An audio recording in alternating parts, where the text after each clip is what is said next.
안녕하세요, 슈미입니다. 오늘도 책 추천을 한 권 하려고 해요. 익히 독서가들은 한 번 정도는 읽어봤을 책이긴 한데요.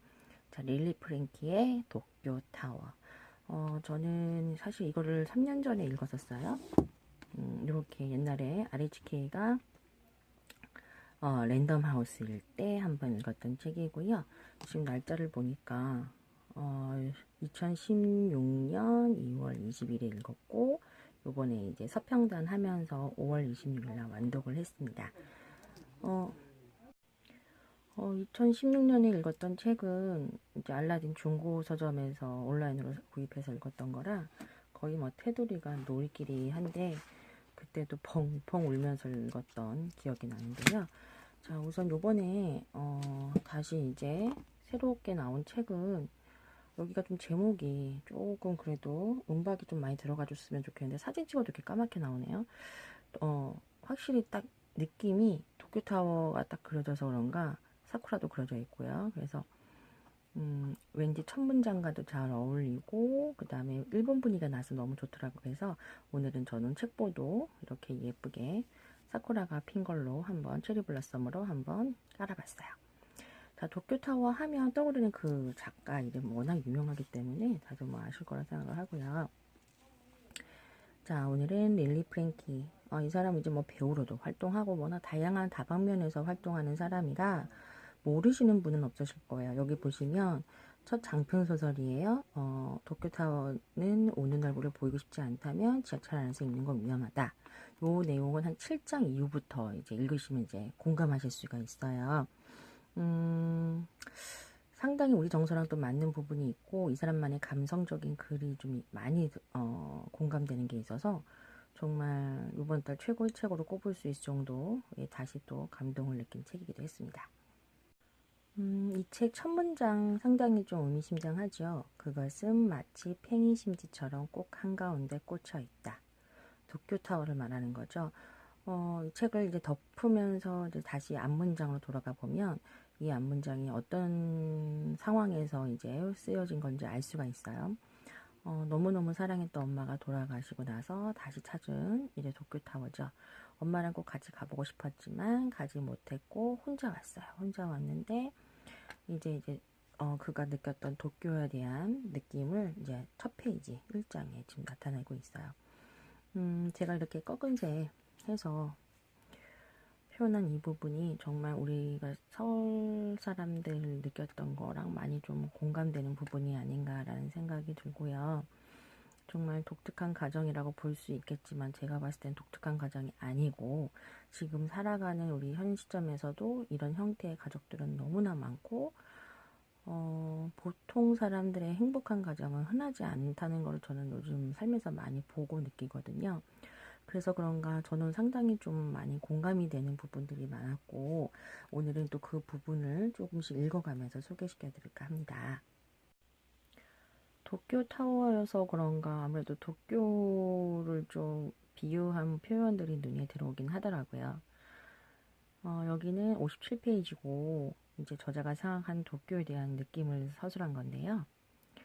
착취하는 측과 착취당한 측, 무시무시한 승부가 명확히 색깔별로 분류되는 곳에서 자신의 개성이나 판단력이 함몰 되고 많은 모습에 빈곤은 떠도는 것이다. 필요 이상으로 얻으려고 하기 때문에 필요 이하로 비춰지는 그런 도쿄의 수많은 이들의 모습이 가난하고 서글픈 것이다. 가난이란 아름다운 것은 아니지만 결코 추한 것도 아니다. 하지만 도쿄의 볼품없는 가난은 추함을 넘어 이미 더러움에 속한다. 이게 꼭 도쿄에만 해당되는 건 아니라고 생각을 하고요. 어디든 대도시에는 꼭 이런 면들을 갖추고 있지 않나 싶고, 똑같은 도쿄타워를 보더라도 자신이 처한 상황과 추억이 또 거기에 관련돼서 다르게 또 느껴진다고 하면 또 다르게 또 서술을 하지 않았을까라는 생각이 들긴 해요. 또 이렇게 해서 또 도쿄에 대한 느낌을 좀 한번 서술한 걸 또 읽어봤고요. 여기는 이제 291페이지인데, 이제, 15살에 이제 엄마랑 떨어져 살면서 정말 백수 생활도 오래 해보고 제대로 좀 이제 뭔가 정착을 하게 되면서 엄마랑 같이 살게 된 시점이에요.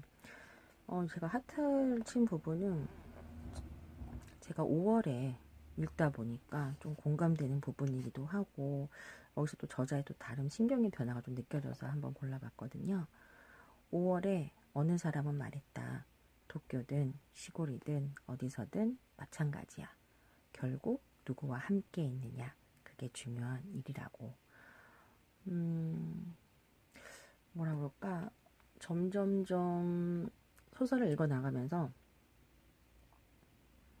초반에 엄마에 대한 느낌보다는 오히려 성인이 되고 직장인으로서 살아가면서 엄마에 대한 더 사랑이 깊어지는 걸 느낄 수가 있었고, 나중에 엄마가 이제 세상을 떠나고 이제 집에다가 장례식 준비를 하면서 시신을 침대 위에 뉘어놨는데, 그렇게 엄마를 쓰다듬고 끌어안고 같은 이불 속에서 하룻밤을 자요. 저는 이런 거를 서술하는 거 보고 이 사람이 얼마나 엄마를 진짜 지극히 생각하고 사랑하는지를 느낄 수가 있었고, 정말 나중에 이 7장 이후로부터는 눈물을 펑펑 쏟기 때문에 집중이 안 될 정도로 많이 울게 돼요. 그래서 제가 봤을 때도 앞에 읽어봤던 지하철이나 카페 이런 데서 울다가는 사람들이 이상하게 생각할 수도 있겠다. 하지만 책을 보면서 우는 거니까 적극 공감해서 그런가 보다라는 생각을 할 수 있을 것 같아요. 그래서 또 가까운 일본의 또 우리 자전적 소설이다 보니, 저자의 자전적 소설이다 보니까 좀 아무래도 공감되는 부분이 되게 많은 것 같고, 그래서 더욱더 기억에 많이 남는 책인 것 같습니다. 특히나 이제 엄마가 미리 준비했던 편지들 같은 게 나와요. 정말 엄마 같다. 그러니까 우리나라 드라마에서도 많이 나왔던 엄마 같은 느낌. 그리고 이 책이 조금 더 16년보다 더 많이 공감됐던 게, 작년에 제가 또 이제 학교에서 단체로 백부를 갔다 오면서 유호인을 또 유인해서 먹어봤기 때문에 그런가 훨씬 그 온천이랑 이런 분위기들이 더 와닿다 보니까 이제 엄마랑 아빠랑 같이 온천했던 이런 내용들이 더 많이 와닿았던 것 같아요. 나이 들어서 아빠가 왜 이렇게 또 둥글둥글해진 걸까라는 생각, 또는 나중에 이혼한다고 했다가 안 한 이후 왜 같이 살지 않았던 건지, 그건 다 엄마가 세상을 떠난 다음에 알게 되는데, 이 제가 소설을 작가가 엄마가 아파서 거의 이제 암 투병하실 때 쓰기 시작했대요. 그래서 여기 속에서도 보면 이제 엄마에 대한 글을 쓰지 못한 거 자꾸 그런 거 언급되면서, 제 생각엔 읽으면서 이러다가 엄마가 아프기 시작하면 또 쓰기 시작하겠네 라는 생각이 적중했던 것 같아요. 뭐 워낙 다양한 활동을 하는 작가이기 때문에 다들 릴리 플랭키 하면은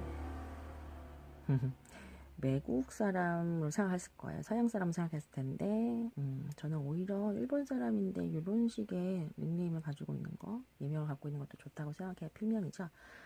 그리고 이제 배우로서도 많이 알려진 분이기 때문에 만약에 이 책을 읽지 않고 만약 작가를 알고 있다고 하면 저는 글로써 더 와닿는 부분이 많았기 때문에 도쿄타워를 읽어보시길 추천합니다.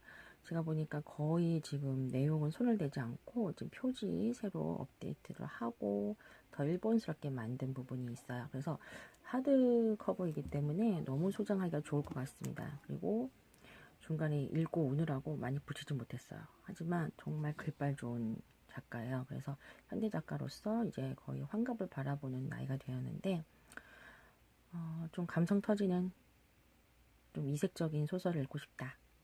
그렇다면 도쿄타워를 추천하겠습니다.